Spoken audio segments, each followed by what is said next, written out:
नगर परिषदेच्या निवडणुकीमध्ये आपण पाहतोय काँग्रेस, राष्ट्रवादी काँग्रेस, शरद पवार गट आणि उद्धव बाळासाहेब ठाकरे गट या तिन्ही पक्षाला पराभवाला सामोर जावे लागले. नव्हे तर यांचा पालापाचोळा झाला असंही म्हणायला काही हरकत नाही. असं का घडलं? आपण एकीकडे पाहतोय महाराष्ट्राचे मुख्यमंत्री देवेंद्रजी फडणवीस असतील किंवा इकडे आपण पाहतोय एकनाथजी शिंदे असतील किंवा अजितदादा पवार असतील, हे नेते खरं तर डोळ्यात तेल घालून प्रत्येक भागामध्ये सभा घेत होते. मुख्यमंत्र्यांनी एका दिवशी 3 सभा घेतल्या.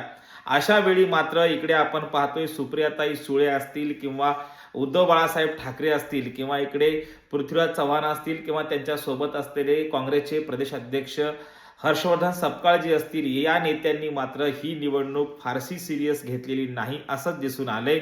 एकूणच काय तर विरोधकांना बाय देण्याचं काम खरं तर या विरोधी पक्षांनी केलेलं आहे. त्यामुळे सत्ताधाऱ्यांमध्येच ही लढाई होती की काय, ही शंका येते. या संदर्भातला व्हिडिओ या यूट्यूब चॅनलवरती आपण अपलोड केलेला आहे. आपण नक्कीच जाऊन बघा आणि या शब्दयोद्धा यूट्यूब चॅनलला लाईक करा, सबस्क्राईब करा आणि शेअर करा, जेणेकरून हा व्हिडिओ सर्वांपर्यंत जाईल आणि या विषयासंदर्भातली मते आपल्याला ऐकायला मिळतील. धन्यवाद.